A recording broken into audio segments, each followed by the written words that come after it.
My name is Paul, and on today's episode, I'm going to explain to you why keeping a food diary is great if your goal is weight gain or weight loss.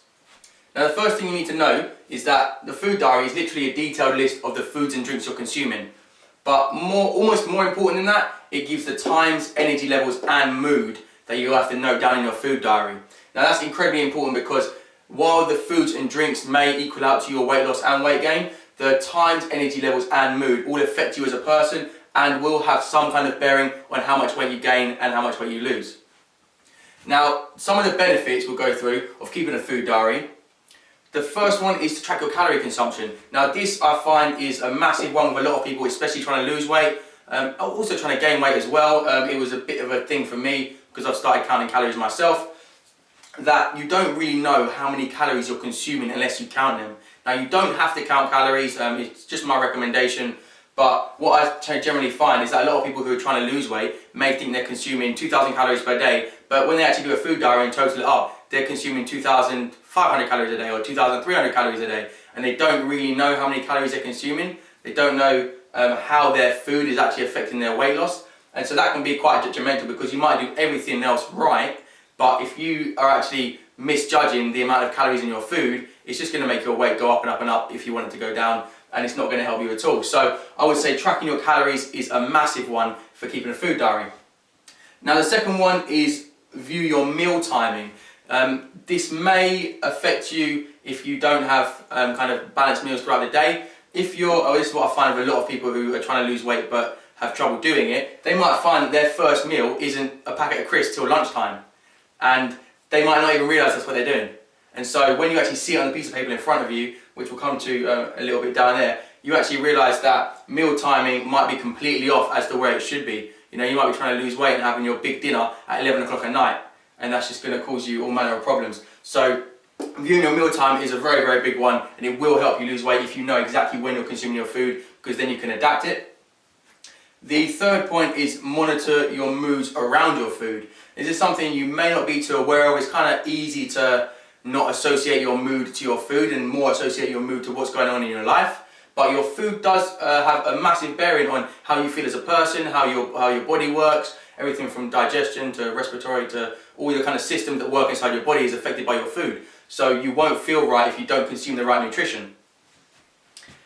The fourth point here is track your water intake. Now, this is incredibly important because I find generally the majority amount of people don't consume the right amount of water. I do have another video on water intake. If you want to look that up, that'd be great, and it'll give you more information on how much water you should be consuming every day to be healthy. But tracking your water intake is a big one because most people who have trouble losing weight are consuming, high sugary drinks or the wrong kind of drinks, something like that. All you really need is water in terms of the liquid you're consuming, but also alcohol, big one as well. I've got other videos on alcohol and weight loss that you can look up and see how that's going to affect your weight loss. But if you don't know how much water you're consuming, it's going to massively inhibit your weight loss, especially if you're not consuming enough water, let alone other liquids that are going to hold you back even more. So I would definitely say it helps you track your water intake, because you might see you're only consuming a glass of water in the morning and then a glass of water when you get back home from work at night, and it's not going to be anywhere near enough to help you lose weight. Now, the fifth point on here is it increases your self-awareness. Now, for me, this is kind of the biggest point about this weight loss, about the food diary, weight loss and weight gain, because you start realising when you see it all in front of you day by day and week by week that how much you're actually consuming, when you're consuming it, how you feel when you're consuming it, food as well as drink. And so it gives you a massive overview of your life in terms of nutrition, and that can give you very, very good self-awareness in terms of starting to change things up in your life and seeing where you can make adaptations and where you can really change things to really boost your weight loss or weight gain, whatever your goal is. Now, the second to last point on here is social life impact. Now, you might go out to lunch with your friends from work every day, then go out to have a meal on a Friday night, go out drinking on a Saturday night, and your social life may have a massive, massive bearing. In fact, it probably does, I find, with most people trying to lose weight, because of other people and other influences around you. And so you can't make the healthy stuff you might make at home if you're out in a restaurant or out drinking or something like that. And so it can have a massive impact on you because you don't really know what's in the food you're consuming that somebody else is making behind closed doors in the restaurant, or the same with the drink as well. So your social life can have a big, big impact. on your weight loss and again, or your weight gain.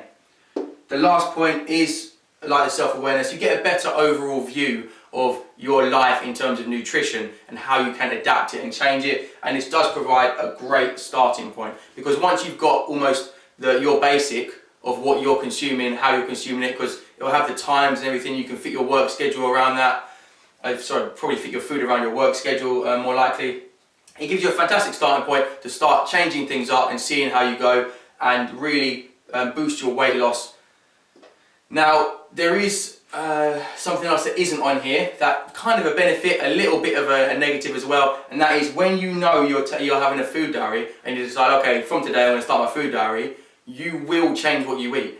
Sometimes with knowing it, sometimes without knowing it, but what I find a lot of the time is you think, I'm not going to have that biscuit or that piece of cake because I'm going to have to write it down in my food diary. You know, I'm going to have an extra glass of water so I can write it down in my food diary.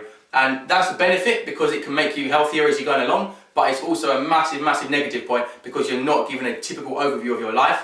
And so when you come to look at it, you might look back and go, oh, actually, I'm hitting quite a few good points there. I don't know why I'm not losing weight. When really you've adapted that week or 2 weeks just so you can look good on paper. So be very careful of that. And the last point, my recommendation really is that I would suggest keep a food diary for 1 week to 2 weeks. Try and make them a typical week or a typical 2 weeks. If you're on a holiday, there's no point keeping a food diary because it's going to be very different. You're going to have a very different schedule. So yeah, try and make sure that it is a typical week, because then, like with making sure you're not having an extra cookie or whatever, you're going to give yourself a better overview, a better starting point. It's just going to be generally easier to see where you need to make the changes. But I hope that gives you a better overview of why keeping a food diary is a great thing to do for your weight loss or weight gain, whatever way you want to go. But if you like the video, please give it a like. I'd love it if you could subscribe. But if not, I'll see you on the next episode.